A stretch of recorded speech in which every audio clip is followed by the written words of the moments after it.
Bom dia, boa tarde, boa noite. Boker Tov, Tzoraim Tovim, Erev Tov. Para você que está aqui conosco, para você que chegou, esse é o Oi Vavoi. Começando mais um Oi Vavoi para você, direto de Israel, direto do Brasil e para nossa comunidade. Hoje nós vamos de baixo para cima, hein, Moré? Hoje lá em Mitzpe Ramon a gente começa, a nossa grande comunidade Mitzpe Ramon, passa Oi, por Vavoi. Dimona, passa por Modi'in, sim, por que não Modi'in, sobe um pouco para Tel Aviv, passa por Natânia, Redera, Sária, Cesareia, chega em Haifa, cruza para Aco, Ascriot, passa por Naharia, chega em Rocha Nicrá, vai à direita para Metula, porque tem que acabar em Metula. Todo mundo aqui acaba em Metula. Essa é toda a nossa comunidade que nos escuta, mais Brasil, mais Rio, São Paulo, Curitiba, Porto Alegre, Belo Horizonte, enfim, para todos, chegou o Oi Vavoi. Esse programa especial, esse programa que fala sobre tudo que você quer saber sobre Israel, mas nenhum israelense tem paciência de explicar. Aqui a gente explica, a gente vai além e a gente então começa nosso Oi Vavoi, sempre lembrando os nossos canais de comunicação, nossa página no Facebook e o nosso e-mail para você se comunicar, que é o podcast.oivavoi, tudo com y, @gmail.com. Lembrando também, hoje, vamos dar os nossos primeiros abraços para nossa audiência. O Muito bom. Benizinho, o Gus, o Benai, o Beni Boruchovski do México, o Eduardo Gurman, a Eli, a O Adriana Vavá. Klein. Meu, é gente que ouve a gente, cara. É gente que não para, que escuta a gente direto. O Cláudio Lan, o Michel Gordon, muita gente escutando, cara. É isso aí, valeu, moçada. Estamos juntos e sempre juntos estaremos.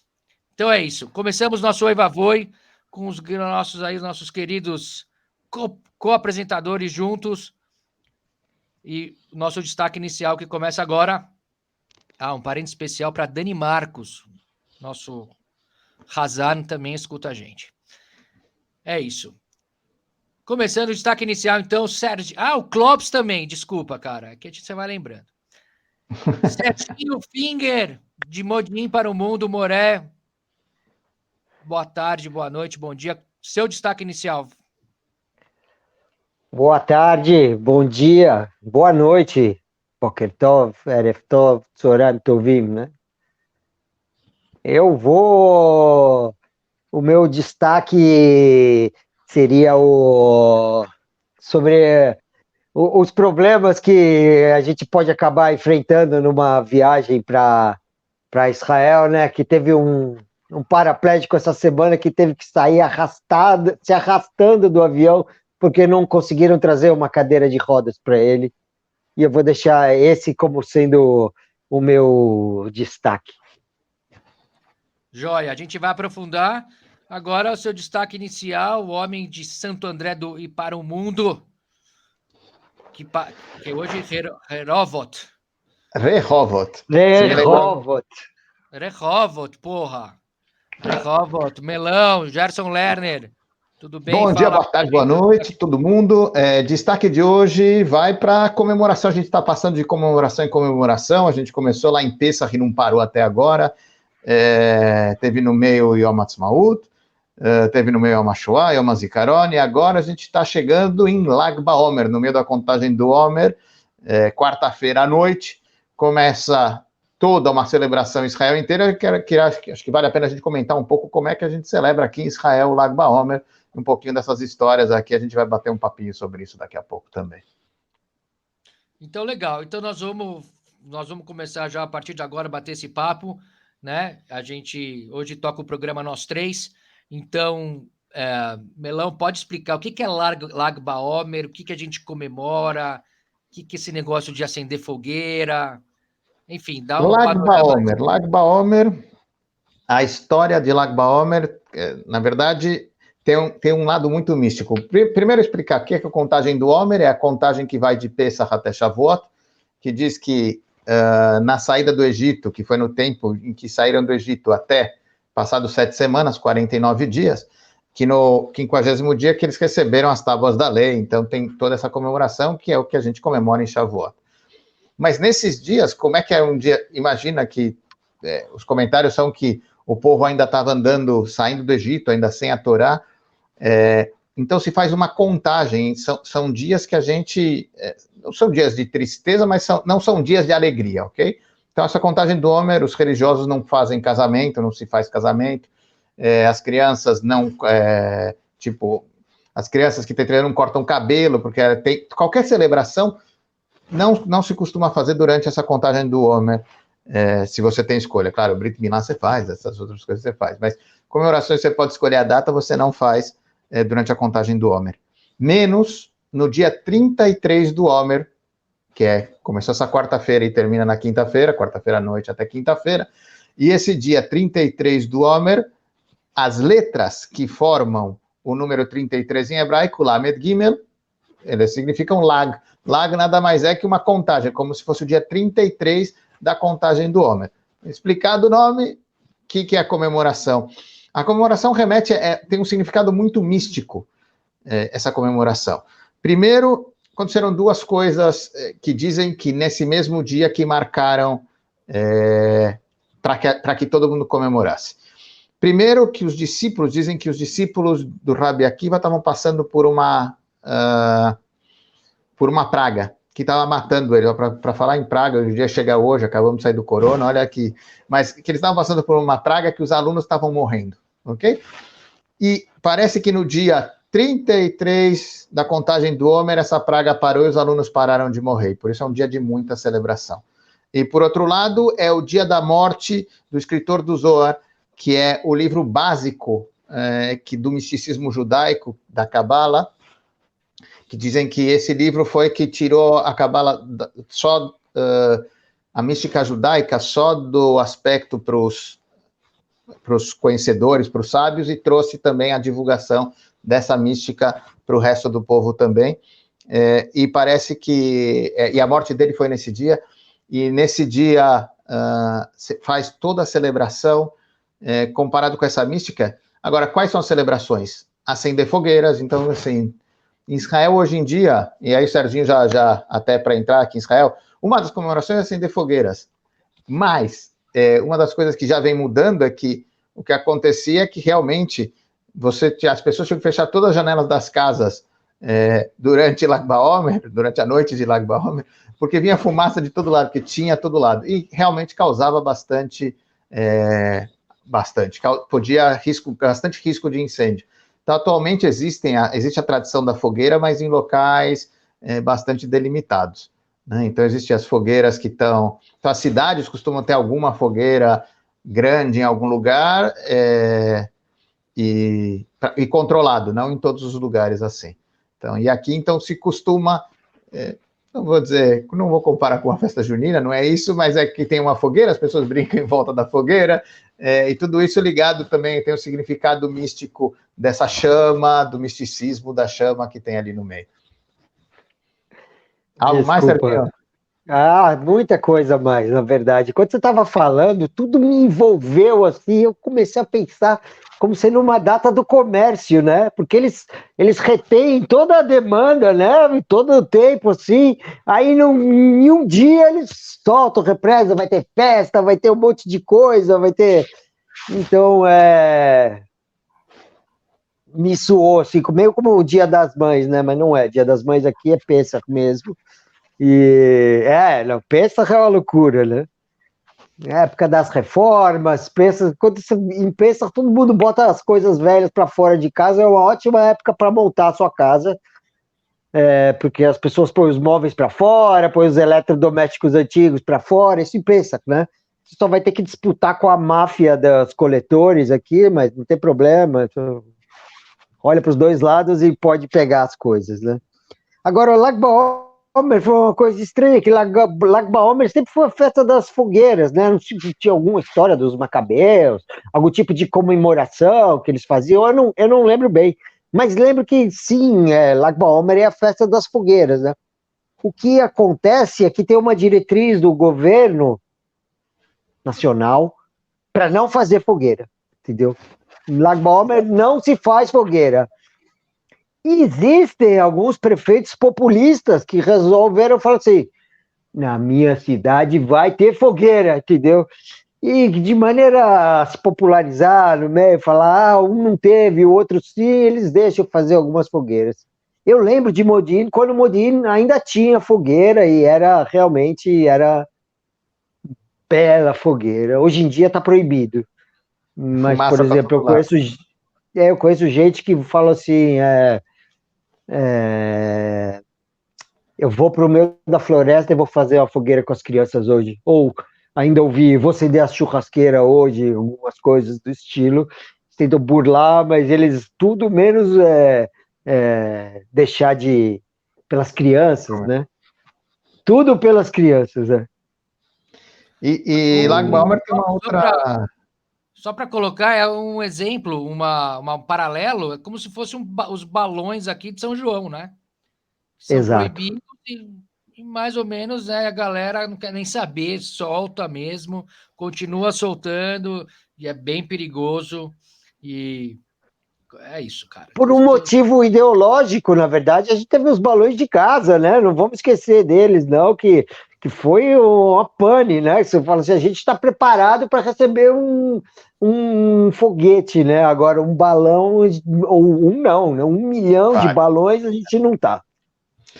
Mas o que aconteceu em Lag BaOmer também ano passado, quer dizer, acho que foi uma das comemorações que marca Lag BaOmer é a visita, existe uma peregrinação ao Monte Meron, que é onde que naquele monte ficam as tumbas sagradas de vários sábios, e vão muitos religiosos, vai muita gente celebrar Lag BaOmer, que tipo, visitar aquela região é como uma das maneiras de celebrar. Só que ano passado eles fizeram esse evento, é um evento com dança, realmente é um evento que você vê...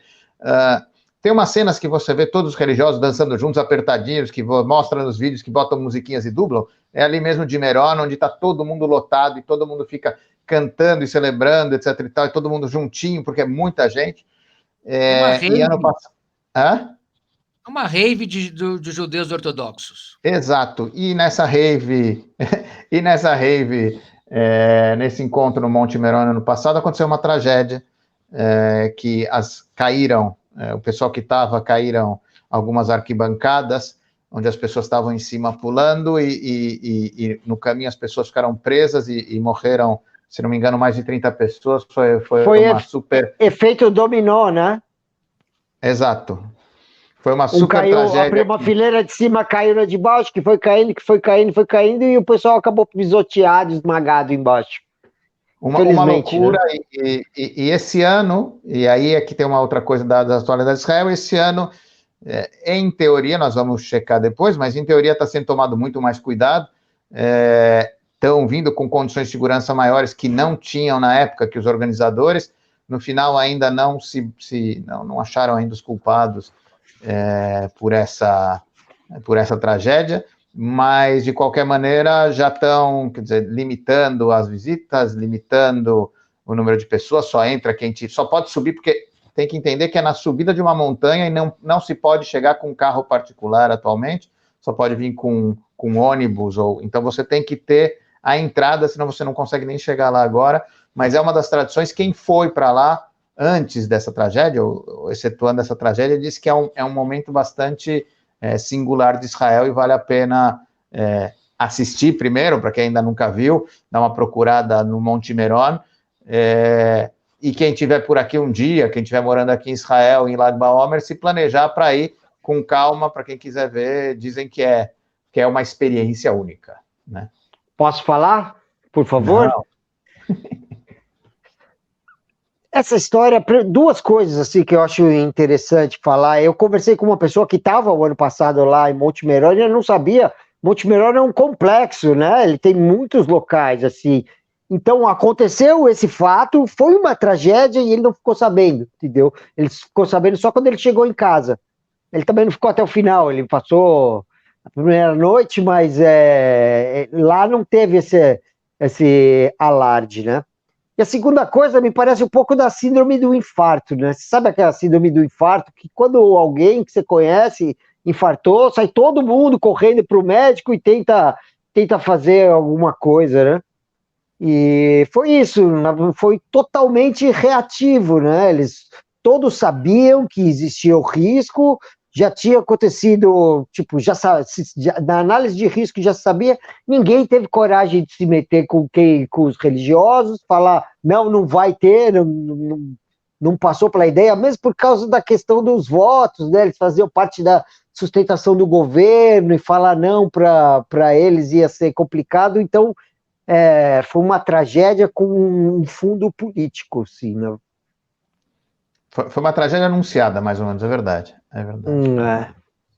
Mas já novos tempos chegaram, chega. Lag BaOmer, dia de alegria, as pessoas casam, o que a gente está falando é que na tradição dos religiosos, as crianças não cortam o cabelo até os 3 anos de idade, né? Então elas costumam cortar quando elas fazem 3 anos de idade, e muita gente corta em Lag BaOmer, então você vê um monte de carequinhas, assim, os religiosos que estavam com o cabelo até aqui, pareciam menininhas, porque estavam com o cabelo até aqui depois de 3 anos que não corta o cabelo, e de repente raspam o cabelo dele, então em Lag BaOmer, com muita alegria, a primeira vez que cortam o cabelo, uma cerimônia muito legal também, e todo mundo curte, acho que essa festa aqui em Israel, que não é feriado, hein? Que isso não para. Agora. Pergunta.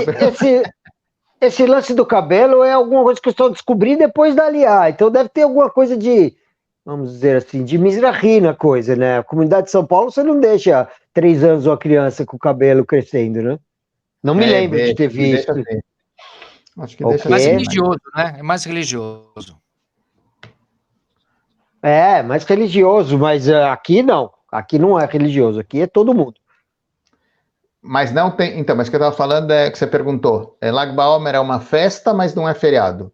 Então, assim, amanhã, na quarta à noite, você trabalha o dia inteiro e na quinta você trabalha o dia inteiro. Então, é meio.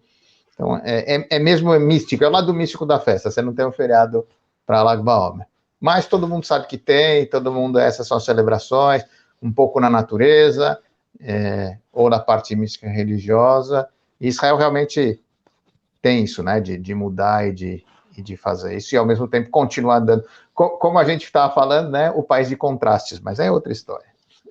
É uma festa legal, né? Dá para sair com as crianças, tá na primavera, é gostoso. Vai você daí, Rolim. Não, joia, beleza. Fechamos então Lag BaOmer, tudo explicado, tudo dado aí o serviço em relação à festa. Tomem cuidado com as fogueiras e aproveitem quem tiver por aí em Israel, certo? Seguindo nossos destaques, os nossos pontos, Moré, que confusão foi essa que rolou no aeroporto Ben Gurion aí? Conta pra gente. Saiu um turista que ele perdeu uma perna, um turista israelense, saiu para conhecer a Turquia. Foi tudo ótimo, a viagem foi boa, e na volta, qual que é o procedimento? Eles têm uma cadeira, o procedimento do aeroporto de Ben Gurion. Eles têm uma cadeira de rodas motorizada. Só que essa cadeira de rodas, ela não entra no finger, né? Engraçado que tem até o mesmo sobrenome que eu ali. Ele não entra naquele dedo que chega no avião, né? Como é que ele chama? Não, o seu parente. Meu parente, o dedo do avião ali. E para isso existe uma cadeira de roda, mas ela é mais estreita, né? Só que a desse terminal quebrou. E aí ele contou que ele já estava no avião, falaram para ele esperar um pouco. Aí ele estava no avião, aí era uma companhia aérea turca, já tinham aspirado o avião inteiro, já estavam pronto para começar o embarque de novo, e ele ainda estava lá esperando. Aí chegou o funcionário da empresa, ele falou assim, avisaram ele que estava quebrado, ele falou assim, o que você quer que eu faça? É para eu esperar? Ele falou, não, você me dá um abraço e eu vou te ajudando a você chegar até a outra cadeira de rodas, que ficava um pouco longe. Todo o finger para andar. E ele não gostou, né? e falou assim: meu amigo, eu perdi uma perna inteira, eu não tenho condição de andar. E em protesto, ele subiu em cima da sacola dele e foi se arrastando de bumbum no chão. E aí o pessoal da segurança viu e tirou foto, e aí já sabe, né?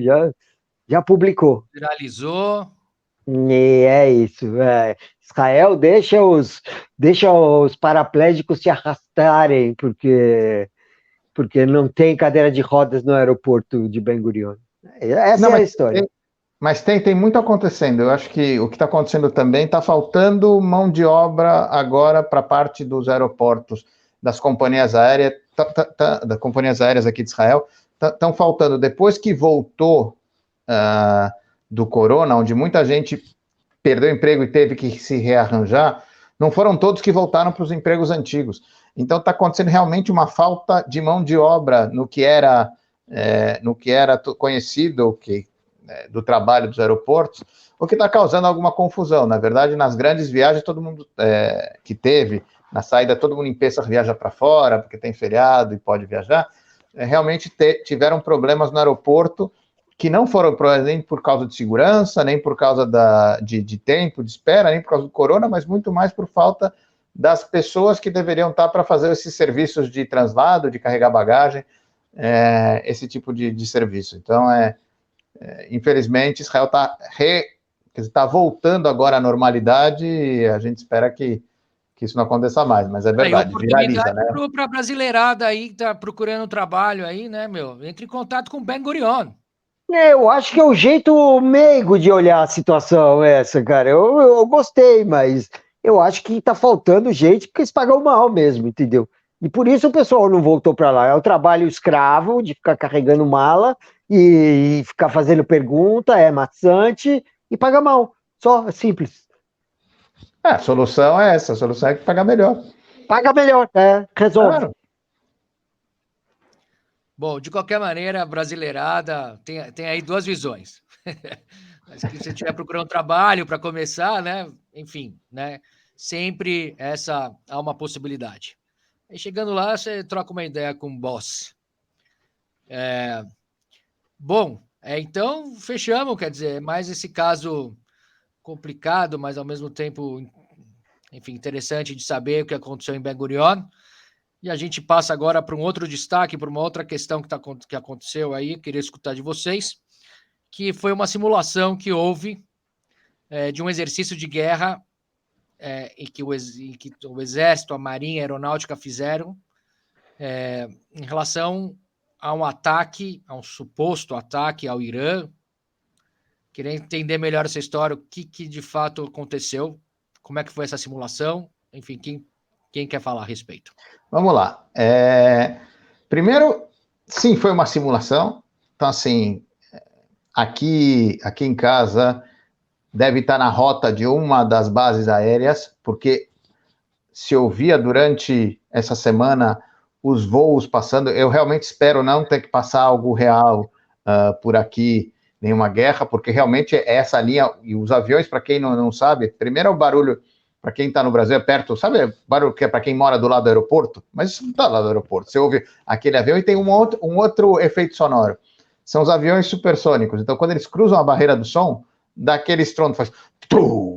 Só que quando você não está acostumado, você fala, da onde veio atirar? Não, é só o avião que está acelerando. E essa semana foi cheio desses aviões, foi cheio de movimentos militares, e essa semana também, então, anunciaram que todos esses exercícios militares, essa simulação, está sendo feita para um treinamento de ataque ao Irã, em caso de que seja necessário. Esse ataque, em teoria, está sendo para evitar, já para se planejar, para evitar um possível ataque nuclear que o Irã possa realizar contra Israel. Na verdade, o Irã está num ponto em que ele já tem 60% do urânio enriquecido para poder realizar uma bomba nuclear. Ele não está em negociação agora com o Instituto Nuclear, etc., atômico das Nações Unidas, E isso causa realmente em Israel, principalmente, devia causar no mundo inteiro, mas causa em Israel mais uma situação de insegurança com relação a um país que oficialmente se diz anti-Israel e prega pela destruição de Israel. Então, esse exercício realmente uniu todos os corpos da Marinha, da Aeronáutica e do Exército, fazendo toda essa simulação de um possível ataque ao Irã, perdão. Moretti, tem algo a acrescentar? Tenho bastante coisa a acrescentar. Eu estava assistindo, esses 2 dias eu assisti muitos documentários sobre o Irã, né? Um sobre a morte do... Como é que ele chama mesmo? Vocês lembram? O número 2 lá, o número 2 do Irã? Qassem al... Que morreu na época do Trump? Falou que o Trump, de jeito nenhum, ele não queria atacar, eles foram provocados, ele não queria atacar, aí eles atacaram uma instalação que tinha que morreu um contractor, um contratado dos americanos, né? Um americano que estava lá de uma subcontratada, de uma empresa terceirizada, eles acabaram, não fizeram nada, e teve uma vez que o Qasem Soleimani, ele mandou atacar a embaixada americana no Iraque.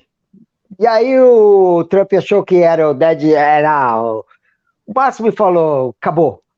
E aí eu não sabia, teve 6 modelos de ataque que era para acontecer, e aí quando eles decidiram, tudo no número 6 modelos de ataque, e quando eles decidiram, foram 6 vezes a seco o drone atirou, quer dizer, eles pegaram ele, mas sem acontecer nada, né? Como um ensaio, aconteceu, e na 6ª vez eles atiraram 6 mísseis. Para não deixar. Não deixar. The number of the beast, né? E acho que é por aí mesmo. Acho que Israel fez isso como dissuasão, para mostrar que ele pode e para mostrar que está preparado e que se o Irã continuar enchendo o saco, ele vai virar um estacionamento. Eu não sei se o que os comentaristas aqui fizeram no jornal, eles comentaram uma coisa do tipo, será que esse foi o primeiro treinamento desse tipo de ataque? Então, na verdade, é o que o Serginho falou, tem muita razão. Não, é o primeiro que eles anunciam, porque Israel não tem o costume de anunciar suas ações militares. Quer dizer, ele está se preparando, mas ninguém fala para que você está se preparando. Agora, para o ministro da Defesa virar público e falar que essa simulação é uma simulação de ataque ao Irã, realmente tem esse tom de dissuasão para mostrar que Israel está preparado, está se preparando, mas muito mais para fora, eu acho assim. Não que não esteja preparado para dentro, mas que está normalmente preparado. Mas esse foi um passo muito mais para mostrar para fora qual é o perigo que o Irã pode representar para Israel e que Israel não vai deixar que esse perigo aconteça, do que realmente uma simulação apenas de treinamento interno. Então teve esses 2 aspectos. Aí eu estou de acordo com o Serginho, que acho que é realmente uma ferramenta de dissuasão que eles estão tentando colocar e botar pressão também internacional, né? Como é que isso pode acontecer, mas temos que esperar para saber quais vão ser as repercussões desse exercício militar e dessas afirmações de Israel com relação ao Irã. Muito bem. Queria agregar a essa conversa só uma mensagem direta para o nosso ouvinte querido, os nossos ouvintes queridos, que apesar disso tudo, ninguém vai tirar o nosso verão. O verão tá aí, tá chegando, é nosso, 50 graus na cabeça e viva Israel, certo? Então vão tranquilo, tá tudo bem. Deve ser complicado falar com você, né, Rolinho? Hoje tá 6 ou 7 graus aí em São Paulo, né? Então, no Rio de Janeiro, não sei quanto tá, mas não deve estar muito mais que isso também. Imagino como é que deve estar lá no sul do Brasil. Deve estar ou muito Janeiro, bom para o turismo ou já impossível, né? aqui está no clima já caindo para o inverno, quer dizer, na verdade foi essa massa polar que entrou aí e que atrapalhou todo o mês de... esses 4 dias vão ser 5 dias no máximo, depois volta ao normal.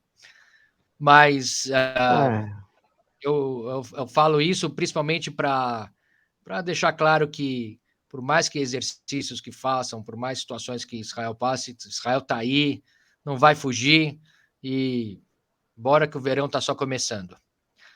É isso, certo? E, bom, mas a gente tem que falar das coisas que acontecem aí na semana israelense. E terminando, a gente termina essa rodada de troca de ideia a respeito da semana, falando aí também de questões de segurança, da morte da jornalista, como é que é o nome dela? Vamos ver aqui. Shirin Abu Akleh, né, que teve essa questão aí, da onde saiu o tiro, enfim, mais um ponto aí a ser trocado, junto com essas questões de um outro ataque que está havendo, né, essa onda de terrorismo. Queria escutar de vocês a respeito desse episódio, enfim, como é que o governo está lidando, como é que vocês enxergam aí tudo que está rolando nesse aspecto. Vou eu, então? Vai você. Então, vai você, Melão. Obrigado. É o seguinte, primeiro eu vou concordar com o que o Rolim está falando, que é o seguinte, o que a gente está comentando aqui são coisas que são destaques da semana e que muitos desses destaques a gente também vê pela televisão, que a gente vê nas notícias, a gente sente por aqui, mas a gente não sente, não atrapalha no dia a dia. Então, mais uma dessas coisas que eu vou comentar, que sim, existe um aumento atual de situações de ataques contra cidadãos de Israel ultimamente. Existe esse aumento depois de muito tempo onde não tinha esse tipo de atentados, o tipo de atentados de lobo solitário. Então começou uma série de atentados em vários lugares de Israel, alguns, poucos, perpetrados por árabes israelenses, e a grande maioria por pessoas que cruzaram a fronteira ilegalmente e conseguiram realizar esses atentados. Teve em Beersheba, teve em Bnei Brak, teve em Tel Aviv. Então, tiveram certas coisas assim. E o governo, para tentar dissuadir esse tipo de movimentos, fez uma incursão e planejou uma incursão militar na cidade de Jenin, que fica na faixa de Gaza. Não, na Cisjordânia, perdão. A cidade de Jenin é um centro muito populado, e muita gente, e claro, não é um lugar de apoiadores de Israel, nem nada pelo estilo. Então, quando o exército foi para lá fazer a sua operação, realmente tiveram muitos conflitos na região. Cobrindo esse conflito estavam diversos jornalistas internacionais, e uma das jornalistas que estava realmente numa zona, de conflito grande, era a jornalista da Al Jazeera, a Shirin Abu Akleh, que tomou um tiro e morreu na hora, ok? E aí começa, e até aí vão os fatos, e a partir daí começam as suposições. Segundo o mundo árabe, os soldados de Israel mataram a jornalista, e não só mataram de propósito, porque tentaram matar essa jornalista. Então, segue um discurso desse tipo. Segundo Israel pede uma investigação para que seja comprovado quem realmente, como é que foi essa pessoa, mas começam a surgir vídeos dentro das redes,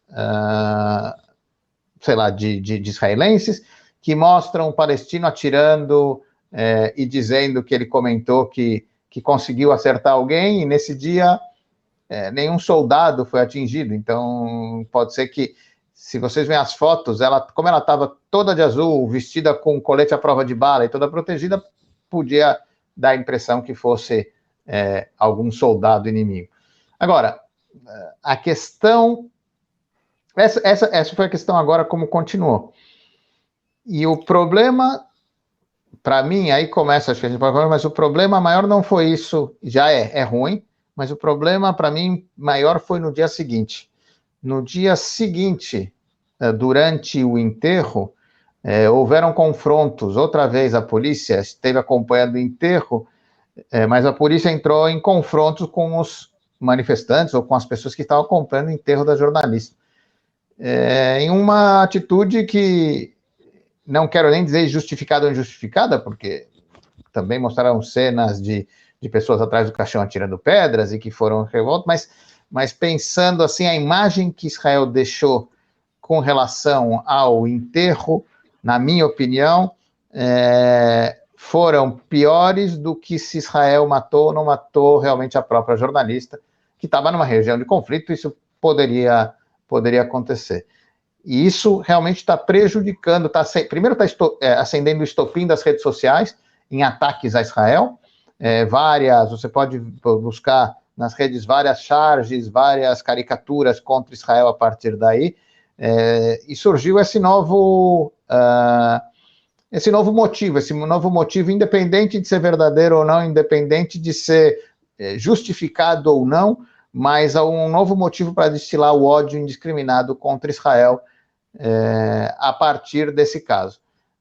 Em Israel, eles tentam, comentar para balancear por aqui, que realmente outras pessoas também, que até no dia seguinte, ou 2 dias depois dessas coisas, um soldado israelense foi abatido em Jenin também, e ninguém fala nada, ou que outras pessoas foram abatidas em zonas de jornalistas em zonas de conflito e ninguém fala nada, mas de qualquer jeito eu acho que Israel está passando agora não só, na minha opinião, passou de ser uma questão interna ou conflito Israel e Palestina para outra vez voltar como uma questão de interesse internacional, em que normalmente as pessoas não têm o tempo, ninguém tem tempo, não hoje em dia, mas não tem a paciência de investigar, e a primeira versão é Israel matou a jornalista, Israel não respeita os mortos e assim por diante. Então, uma situação bastante complicada que surgiu a partir daí, vamos ver como isso se desenrola.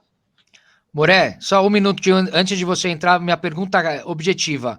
Foi pedido autópsia para saber de onde veio a bala? E é isso? Foi pedido para saber? Foi pedido autópsia. Isso. Foi pedido autópsia. Feito, ou não deram laudo? Não foi assim. Israel pediu para fazer autópsia, para que fosse feita autópsia, para ver de onde veio a bala. A autoridade palestina negou a Israel a participação. Israel propôs uma ação conjunta, o resultado ia ser qual fosse, e a autoridade palestina se negou à participação de Israel e chamou parceiros internacionais. Então, outra vez, dá pé a outras interpretações, porque realmente se não tivesse nenhum problema, Israel poderia participar, mas a gente sabe como é que é. Então, sim pedir autópsia, estamos esperando os resultados, mas Israel não está fazendo, Israel vai receber os resultados prontos, não está participando do próprio processo da autópsia. Vamos lá. Bom, primeiro vamos para as certezas, né? Acho que a primeira certeza que a gente tem é que todo esse episódio é extremamente lamentável, entendeu? Uhum. Essa é a primeira certeza que a gente tem. Israel pediu para ser um processo conjunto, entendeu? Um processo de análise conjunto. A autópsia foi feita num hospital palestino, e sim, desmerecendo os hospitais palestinos. Israel tem muito mais condição, mas ele não é segundo os palestinos, ele não é confiável, então eles não aceitaram que fosse feito isso. Eu também não estava sabendo dessa história dos parceiros externos, mas faz sentido, quero ver o que vai sair. Me pareceu que eles não queriam que fosse analisado e fizeram isso, ficou como inconclusivo. Eles não queriam deixar que vazasse. Porque tem um vídeo na internet de um cara comemorando que tinha acertado acertei ele caiu no chão. Isso um palestino falando em árabe. Acertou caiu no chão, esse dia não teve feridos, então quem será que ele acertou, né? Mas tem um outro vídeo também de uma ONG israelense anti-Israel, ou anti-ocupação, vamos dizer assim, que é a B'Tselem, que me pareceu, ele diz que naquele ângulo não poderia ter vindo dos atiradores palestinos, só o israelense poderia ter atirado ali. O chefe do Estado-Maior aqui, que é o Kohavi, ele diz que pode ser tudo, entendeu? Só tem um jeito de concluir, que é olhando o balístico e olhando a bala, entendeu? Que eles não têm. A Shirin, ela era uma palestina, ela estudou na Jordânia, fez jornalismo, sempre foi essa de cobrir guerra, Gaza engraçadamente, Al Jazeera, né, é um país que Catar, não é? Catar não tem relações com Israel, né? Mas eles circulam, entram, trabalham, têm imóveis, podem trabalhar normalmente aqui dentro de Israel e noticiar como empresa. Eu estava tentando fazer uma comparação assim. Desse tiro me lembrou aquele voo da Air Serbia, né? Que teve o ataque ao Qasem Soleimani, que a gente falou agora, e eles acharam que eles estava tendo o ataque foi via helicóptero ou aviões e eles atiraram. E acabaram pegando um voo de passageiros, entendeu? Acharam que era um avião israelense e era um avião de passageiros da Air Serbia que estava fazendo. Sem querer, mas pegou, né? Agora eu estava pensando, se você atravessar uma avenida no horário de pico, não na hora que está parado, mas na hora que está passando gente, a Marginal do Pinheiros, ou qualquer outra avenida grande de saída, qual que é a chance de você ser atropelado? Qual que é a chance de você, se você se postar perto de um tiroteio, qual que é a chance de você receber uma bala? Entendeu?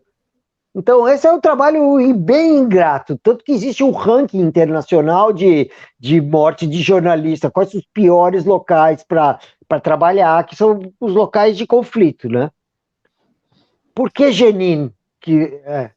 Jenin, porque os terroristas que atacaram saíram de lá, né? Vários terroristas. E Jenin, que eu li há um tempo atrás, que eles estavam muito bem, estavam bem de dinheiro, que não queriam bagunça, porque eles estavam ganhando dinheiro com a sossegada no conflito, né? Não entendi o que aconteceu. Por que Jenin é tão dizer assim, nem sei o que dizer. Bom, só quero colocar uma coisa importante, quer dizer, não é o fato de ela estar lá, quer dizer, ela sabia dos riscos, assim como quem está na Ucrânia hoje sabe dos riscos, né? E um dos riscos é, de fato, morrer.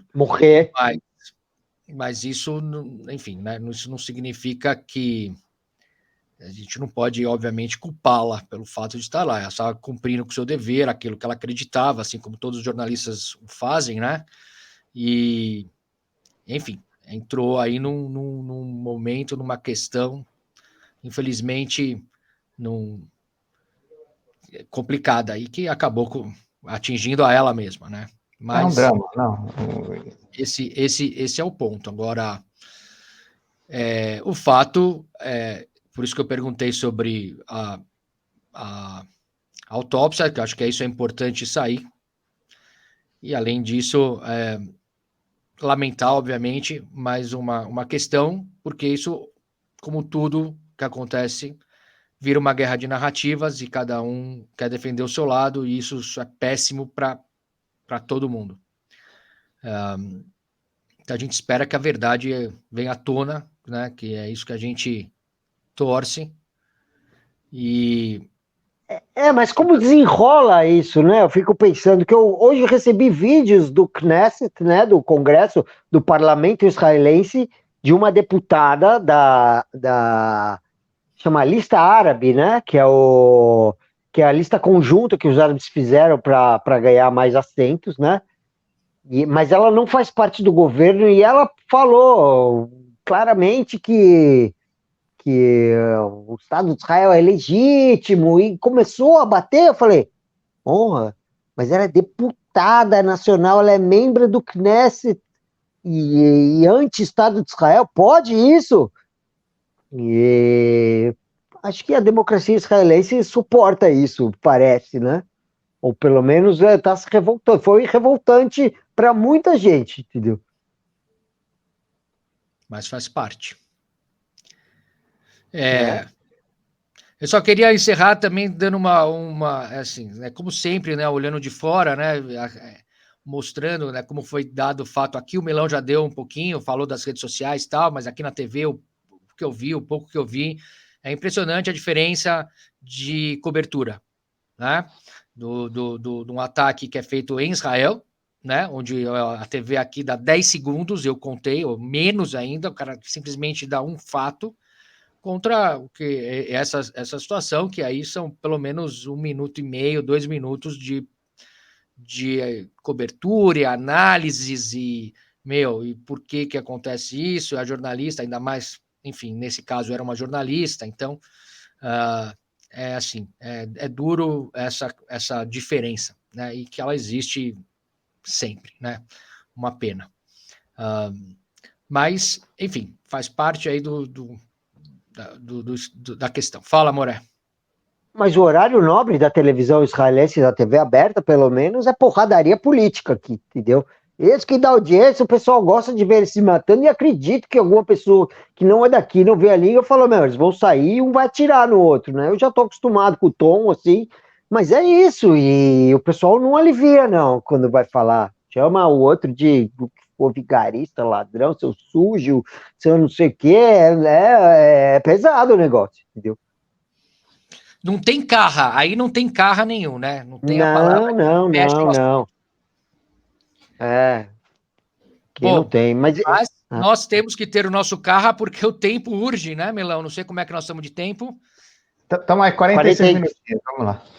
Tá joia. 47 agora. Então, a gente fecha a semana, com todos os assuntos, todas as questões debatidas ou trocadas, coisas mais amenas, mais tranquilas, coisas menos, e assim é que é a vida, assim é Israel, e nós tocamos o barco, certo? E agora a gente entra no nosso momento musical, um momento bacana, onde a gente escuta uma música em hebraico, uma música escolhida, então a gente vai falar sobre ela, e na sequência, que a gente vai escutar ela, perdão, e na volta o Moré vai contar quem é o cantor, o que ele tá querendo, o que aconteceu, enfim, solta o som aí.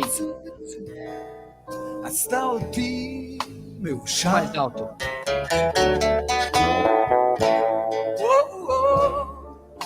אז ישבתי ככה, הרגשתי סחר. איך עשתה לי טוב על הנשמה, תפסתי ראש על הבר, תפסתי ראש טוב על הכיפה, על הכיפה, על הבר. לא עוברות דקות מספר, ישבתי קרוב אצלה. Engraçadamente, ראיתי איך מזיעה זאת, זאת את כל הלב שלה בתוך השיר, מביאה זאת. opa! Moré, Eu agradeço. SIC RG. Eu agradeço por ter a oportunidade de falar dessa música. Ela é do Shalom Hanor. Tá muito alto, Melão. Pode baixar um pouquinho, por favor? Melão? Tô nessa, vai falar. A música do Shalom Hanor, um dos grandes aqui de Israel, né? Ao lado da geração antiga, né? Um dos grandes, ele ao lado do Arik Einstein. E essa é uma música que conta sobre a primeira experiência sexual dele, né? A música se chama Tafasti Rosh Alabar. Seria como perdi a cabeça no bar, de bêbado que ele estava mesmo, né? E ele começa a contar sobre a primeira experiência sexual dele, que ele não era muito ele não era muito familiarizado com mulheres e ele foi nesse bar, falaram para ele que pode ir, que essa mulher é demais. E ele foi, esperou e foi bebendo, foi bebendo. Aí ela chamou ele uma hora e eles foram para o campo, pro quarto dela, né? E tudo começou a rolar com ela, e como que ele estava sentindo isso, e tudo que eles fizeram lá, mais ou menos. E aí ele conta que no dia seguinte ele acordou de manhã, e como ele suspeitava, Zelog Veret Zeadon, não é uma senhora, é um senhor.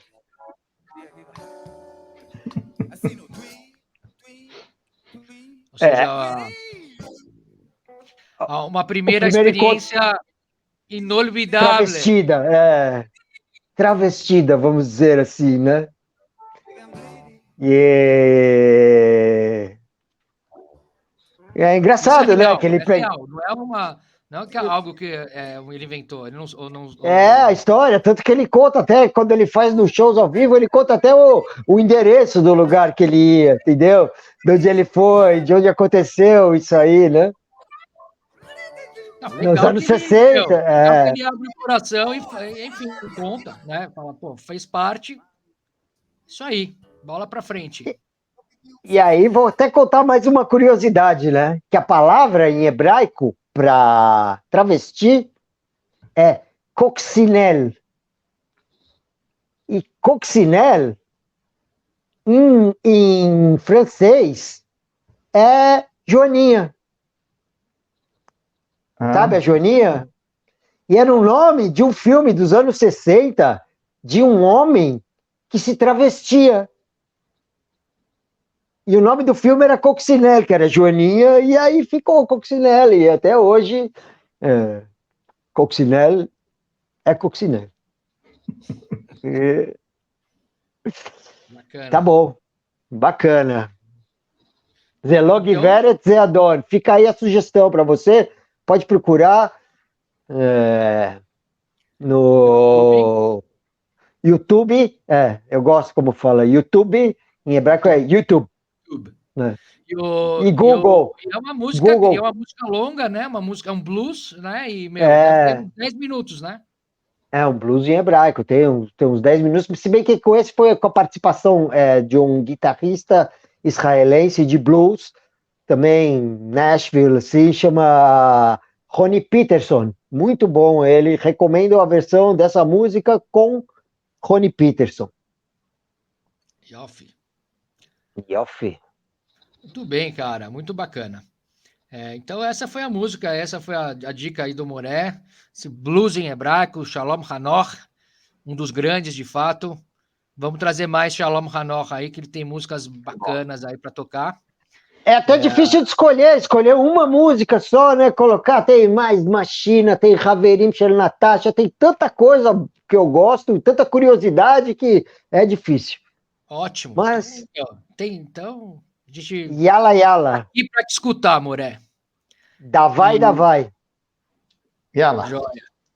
Eu quero fazer já estamos no final? Já, né? Yes. Eu quero mandar uma mensagem aqui, eu quero mandar os parabéns para minha filha, Luna. Luna, papai te ama. É aniversário dela, foi aniversário dela ontem. Eu moro em Israel, ela mora no Brasil e eu queria deixar marcado aqui. Luna, parabéns.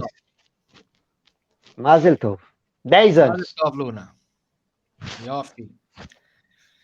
Muito bem, cara. Então, dessa música, desse blues aí que a gente tá entendendo, né? Tá, como se fala, deglutindo ele ainda.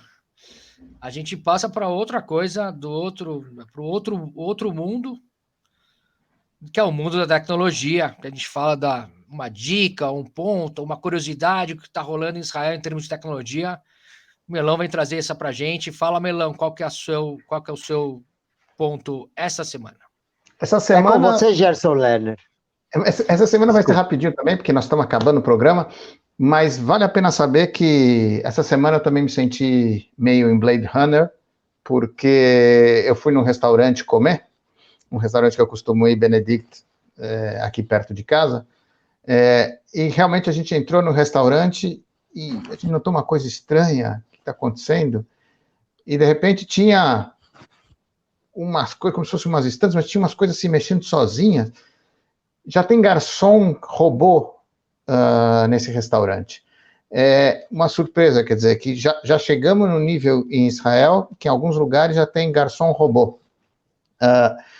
E também em outros lugares já está tendo entregas que são feitas com carros robôs que não tem ninguém dirigindo. Então, toda essa automatização aqui em Israel já está sendo muito rápida. É muito engraçado que eles colocam...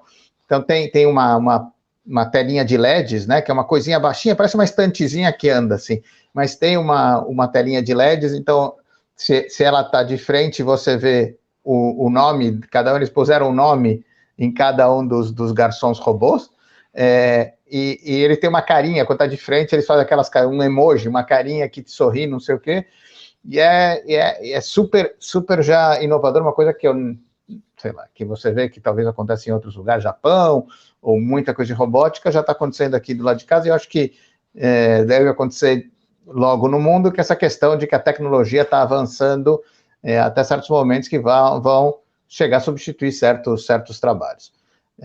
Vou deixar por aí, porque nós estamos fechando, mas é que já me senti como se fazendo parte de um filme, assim, me senti fazendo parte de um filme, de repente, no restaurante, e vendo os robozinhos me atendendo lá. Show, cara, só o começo. Só o começo.